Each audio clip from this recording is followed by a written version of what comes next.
নরেন্দ্র মোদী বলছেন যে আপকি বার 400 পার হবে, তো হবে, বা বিশ্ব সারা ভারতবাসী মোদিজির পাশে থাকবে। তার কারণ হচ্ছে বিগত 70 বছরে কংগ্রেস জমানায় যে উন্নয়ন হয়নি, দেশ 10 বছরে সেই জায়গা মোদিজি দেশকে সেই জায়গায় তুলে এনেছে এবং মোদিজির প্রতি জনগণের আস্থা আছে। আর 5 বছর মোদিজি যদি প্রধানমন্ত্রী থাকেন তাহলে বিশ্বের দরবারে শ্রেষ্ঠ দেশ হবে এই ভারতবর্ষ এবং সেই পূর্ণ বিশ্বাসে মোদিজির থেকেও বেশি ভরসা জনগণের আছে যে আপকি বার 400 টাকা।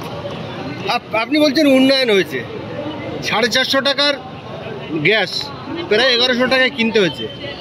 জিএসটি লাগালে পেট্রোল 60 থেকে 70 টাকা, সেটা 104 টাকা 6 টাকায় কিনতে হচ্ছে। এই রাজ্যে 104 টাকা না, অন্যান্য রাজ্যগুলোতেও কিন্তু 104 টাকা নেই। কেন বলুন তো? সেখানে স্টেট তার জিএসটিটা ছেড়েছে।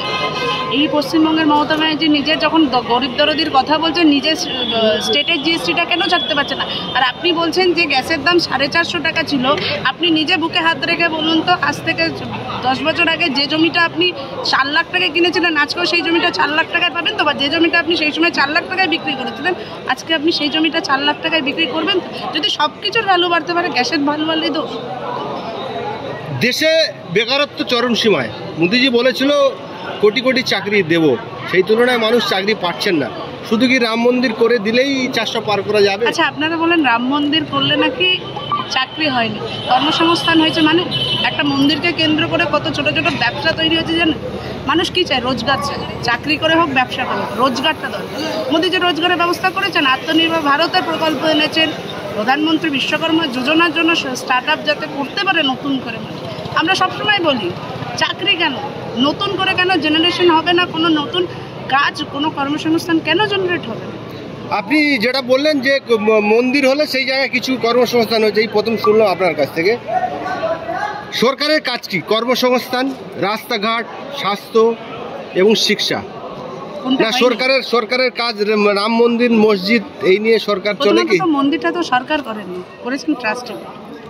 হ্যাঁ, মন্দিরের কোর্টের নির্দেশে মন্দির হয়েছে, সেই মন্দিরকে কেন্দ্র করে ছোট ছোট ব্যবসা তৈরি হয়েছে, প্রচুর মানুষের কর্মসংস্থান হয়েছে।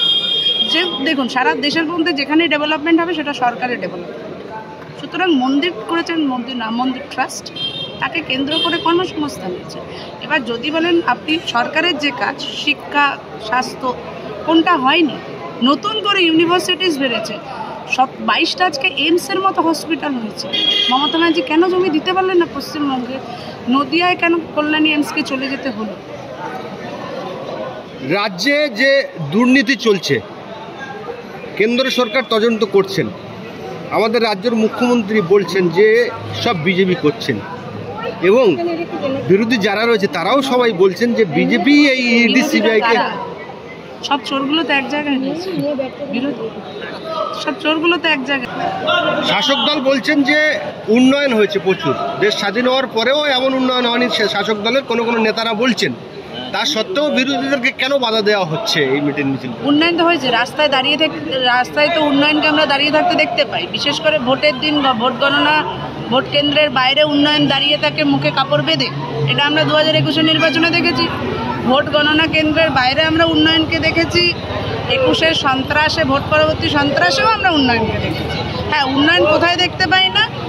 কোনো পাকা রাস্তা, মাটির বাড়িটা পাকা ছাদ হয় না, সেখানে আমরা উন্নয়ন দেখতে পাই না। পর্যাপ্ত নিকাশি ব্যবস্থায় আমরা উন্নয়নটা দেখতে পাই না। কাঁচা রাস্তাটা পাকা হয় না, সেখানে আমরা উন্নয়নটা দেখতে পাই না। উন্নয়ন আমরা দেখতে পাই তৃণমূলের উন্নয়ন। ভোটের দিন আমরা ভোট কেন্দ্রের বাইরে, গণনার দিন গণনা কেন্দ্রের বাইরে আমরা উন্নয়ন দেখতে পাই প্রতি বছরই। রাজ্য শাসক দল বলছেন যে আমরা এইবারে আগের বার থেকে আরও সিট রিকভারি করব, বিজেপি ধরাশায়ী হবে পশ্চিমবাংলায়। গতকাল মাননীয় প্রধানমন্ত্রী নরেন্দ্র মোদী বলছেন যে সারা ভারতবর্ষের যার রেজাল্ট হবে, সব থেকে ভালো রেজাল্ট হবে পশ্চিমবাংলায়। কী বলবেন? একদমই তাই। নরেন্দ্র মোদীজি যেখানে বলে দিয়েছেন সেখানে আর কিছু বলার নেই। তবে তৃণমূল যে দাবি করছেন আগের বারের থেকে নাকি তাদের রেজাল্ট ভালো হবে, সে তো দেখলাম সেই প্রয়াসে চেষ্টা করতে গিয়ে মমতা ব্যানার্জির চটিটাই ছিঁড়ে গেল। লড়াই এত দিয়েছেন, এত দৌড়েছেন, দৌড়তে দৌড়তে হাওয়াই চটিটাই ছিঁড়ে ফেলেছেন। এরপরে আর না জানি তার কী কী ছিঁড়বে, দেখার অপেক্ষায় বঙ্গবাসী রয়েছে। ওবিসি 5 লক্ষ ওবিসি বাতিল হয়েছে। ভুয়ো করবেন কীভাবে হবে? চাকরি বাতিল হয়ে গেল আর সামান্য ওবিসির কথা বলছে, খুব স্বাভাবিক। ভুয়ো চাকরি দিয়েছেন, ভুয়ো সার্টিফিকেট দিয়েছেন, আজকে যারা ওবিসি ক্যাটাগরিতে পড়েন না তাদেরকে উনি ওবিসি করেছেন নিজের ভোট ব্যাংকের স্বার্থে। সংবিধানের নিয়ম আছে না, উনি নিয়ম ভাঙলে একটা সময় গিয়ে তো সেই সংবিধান মানতে হবে, সংবিধানের ঊর্ধ্বে উনি নন। আমাদের প্রধানমন্ত্রী নরেন্দ্র মোদী বলছেন যে আপকি বার 400 পার হবে তো হবে, বা বিশ্ব সারা ভারতবাসী মোদিজির পাশে থাকবে। তার কারণ হচ্ছে বিগত 70 বছরে কংগ্রেস জমানায় যে উন্নয়ন হয়নি, দেশ 10 বছরে সেই জায়গা মোদিজি দেশকে সেই জায়গায় তুলে এনেছে এবং মোদিজির প্রতি জনগণের আস্থা আছে। আর 5 বছর মোদিজি যদি প্রধানমন্ত্রী থাকেন তাহলে বিশ্বের দরবারে শ্রেষ্ঠ দেশ হবে এই ভারতবর্ষ এবং সেই পূর্ণ বিশ্বাসে মোদিজির থেকেও বেশি ভরসা জনগণের আছে যে আপকি বার 400 টাকা।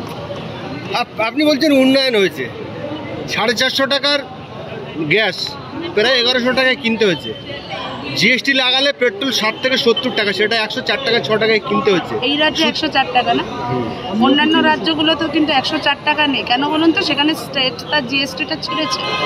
এই পশ্চিমবঙ্গের মমতা ব্যানার্জি নিজে যখন গরিব দরদির কথা বলছেন, নিজের স্টেটের জিএসটিটা কেন ছাড়তে পারছে না? আর আপনি বলছেন যে গ্যাসের দাম 450 টাকা ছিল। আপনি নিজে বুকে হাত রেখে বলুন তো, আজ থেকে 10 বছর আগে যে জমিটা আপনি 4 লাখ টাকায় কিনেছিলেন, আজকেও সেই জমিটা 4 লাখ টাকায় পাবেন তো? বা যে জমিটা আপনি সেই সময় 4 লাখ টাকায় বিক্রি করেছিলেন, আজকে আপনি সেই জমিটা 4 লাখ টাকায় বিক্রি করবেন? যদি সব কিছুর ভ্যালু বাড়তে পারে, গ্যাসের ভ্যালু বাড়লেই দোষ। দেশে বেকারত্ব চরম সীমায়, মোদিজি বলেছিল কোটি কোটি চাকরি দেব, সেই তুলনায় মানুষ চাকরি পাচ্ছেন না। শুধু কি রাম মন্দির করে দিলেই 400 পার করা যাবে? আচ্ছা, আপনারা বলেন রাম মন্দির করলে নাকি চাকরি হয়নি, কর্মসংস্থান হয়েছে? মানে একটা মন্দিরকে কেন্দ্র করে কত ছোট ছোট ব্যবসা তৈরি হয়েছে জানেন? মানুষ কি চায়? রোজগার চায়। চাকরি করে হোক, ব্যবসা করে হোক, রোজগারটা দরকার। মোদি যে রোজগারের ব্যবস্থা করেছেন, আত্মনির্ভর ভারতের প্রকল্প এনেছেন, প্রধানমন্ত্রী বিশ্বকর্মা যোজনার জন্য স্টার্ট আপ যাতে করতে পারে নতুন করে। আমরা সবসময় বলি চাকরি কেন নতুন করে, কেন জেনারেশন হবে না, কোনো নতুন কাজ, কোনো কর্মসংস্থান কেন জেনারেট হবে? আপনি যেটা বললেন যে মন্দির হলে সেই জায়গায় কিছু কর্মসংস্থান হয়েছে, এই প্রথম শুনলাম আপনার কাছ থেকে। সরকারের কাজ কি? কর্মসংস্থান, রাস্তাঘাট, স্বাস্থ্য এবং শিক্ষা। না, সরকারের কাজ রাম মন্দির, মসজিদ, এই নিয়ে সরকার চলে কি? মন্দিরটা তো সরকার করেননি, করেছেন ট্রাস্টে। হ্যাঁ, মন্দিরের কোর্টের নির্দেশে মন্দির হয়েছে, সেই মন্দিরকে কেন্দ্র করে ছোট ছোট ব্যবসা তৈরি হয়েছে, প্রচুর মানুষের কর্মসংস্থান হয়েছে। যে দেখুন, সারা দেশের মধ্যে যেখানে ডেভেলপমেন্ট হবে সেটা সরকারের ডেভেলপমেন্ট। সুতরাং মন্দির করেছেন রাম মন্দির ট্রাস্ট, তাকে কেন্দ্র করে কর্মসংস্থান হয়েছে। এবার যদি বলেন আপনি সরকারের যে কাজ, শিক্ষা, স্বাস্থ্য, কোনটা হয়নি? নতুন করে ইউনিভার্সিটিস বেড়েছে, সব 22টা আজকে এইমসের মতো হসপিটাল হয়েছে। মমতা ব্যানার্জি কেন জমি দিতে পারলেন না পশ্চিমবঙ্গে? নদিয়ায় কেন কল্যাণী এইমসকে চলে যেতে হলো? রাজ্যে যে দুর্নীতি চলছে, কেন্দ্র সরকার তদন্ত করছেন, আমাদের রাজ্যের মুখ্যমন্ত্রী বলছেন যে সব বিজেপি করছেন, এবং বিরোধী যারা রয়েছে তারাও সবাই বলছেন যে বিজেপি এই ইডি সিবিআইকে। সব চোরগুলো তো এক জায়গায় হয়েছে, বিরোধী সব চোরগুলো তো এক জায়গায় হয়েছে। হেমন্ত সোরেন এবং অজিত পাওয়ার, এদের বিরুদ্ধে একসময় বড় অভিযোগ ছিল, তারা আপনাদের দলে ঢুকে গেছে বিজেপির মধ্যে, তাদের বিরুদ্ধে তদন্ত। তাহলে ইয়ে করছেন না কেন?